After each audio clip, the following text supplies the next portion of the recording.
When I was first introduced to Janine, my first impression is this is a different bride. She told me what she'd be wearing for her wedding, and how she felt she wanted her engagement pictures to be. And I said, oh, for your engagement pictures, when is your husband or your fiance coming? Oh, he's not going to be in the pictures. And I started to laugh. He's not going to be in the engagement pictures? No, she says, I have a different concept. I said, well, what kind of concept? Because it helps for me to really get into the person's mind and figure out what they want to see. Because if I just put makeup on someone and I didn't really connect with them first, then how am I going to know what I'm supposed to be doing to make the person happy?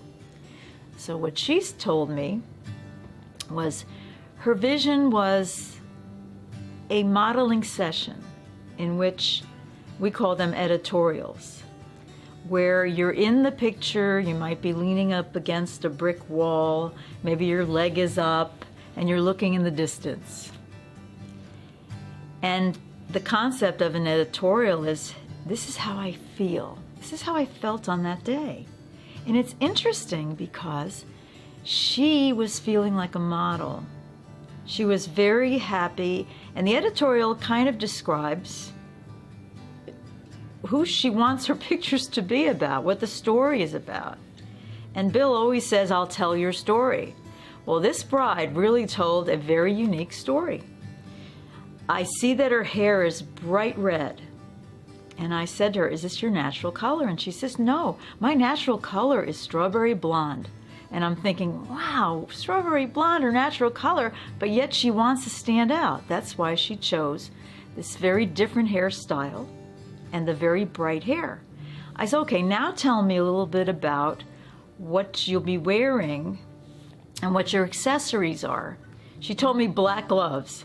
So she has these black gloves that are in the pictures where they're sort of around her chest, or you could say near her neck, where her face is, so that will frame the picture. They're in there, the black gloves. So I'm thinking, wow, I don't want to fight with what's going on around her face. I noticed her skin was really very, very delicate and very light toned. I don't want to say pale because makeup can give you more color in the skin, but she had this very porcelain tone within her skin, and I said, I don't want to fight with that. So I decided I'm going to do soft makeup. So I said, what colors? Well, she already has the bright orange hair. I shouldn't use pinks, that would be distracting. How about if I go with a lighter tone, auburny, pink, pinky, orangey tone, but something that's not looking, I don't want her to look like a clown. I want it soft. Her lipstick tone was like an autumny auburn tone.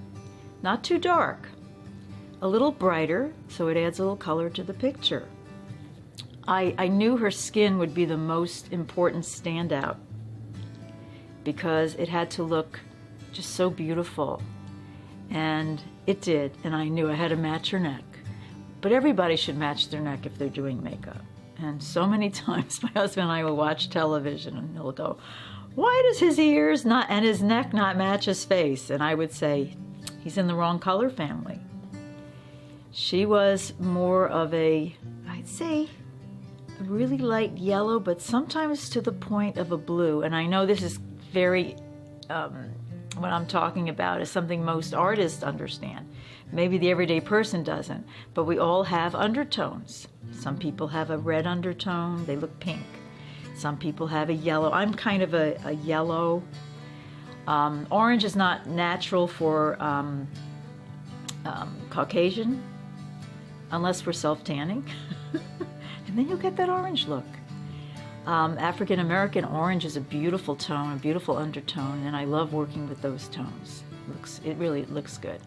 So I decided I'm not going to do dark liner on her eyes. I'm just going to shade it with the eyeshadow just around the outside to keep the softness. And she has a really nice smile. So the lipstick I wanted to be just a shade darker than, say, the eyeshadow tones around her eyes. Very simple. Made sure her eyebrows were coiffed just nicely, very subtly, not the heavy eyebrow look that's out now. Because sometimes that can overwhelm the face, and I didn't want to overwhelm her. I wanted to keep the focus inside. So the concept is like, say a teacher has a really noisy group of children. They're all so noisy.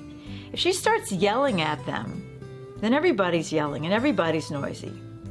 If she gets totally quiet and her body language is such that I'm the opposite of you, the kids they'll perk up and they'll begin to get more and more quiet because they'll wonder, what is this mystery that's happening here? And that's what I wanted. I wanted to keep the mystery for Janine, that everything loud was going on around her, but she was soft and sweet. And that's what that's what I thought about her picture. And from what I understand, a lot of these pictures that were taken did win awards for the photographer. One award, and I remember I have the picture in my portfolio, but I like the one where she's like this, because that's the one that's mine. It's mine. My concept, and the picture spoke volumes. I like when a person gets in front of a camera and they may not be saying a word, but their face is saying what they're thinking. You know, the eyes light up, and she was easy to work with. Really great person. As was Bill. Bill makes it always fun. It's always an adventure with Bill. And I love when he'll say, "Oh yeah, that's great, great." And the person who is being photographed relates, because now they're saying to themselves, "I'm doing a good job. I just got to keep up with it." I want him to keep saying, "Oh, I love that." And so Janine was great. Love that girl.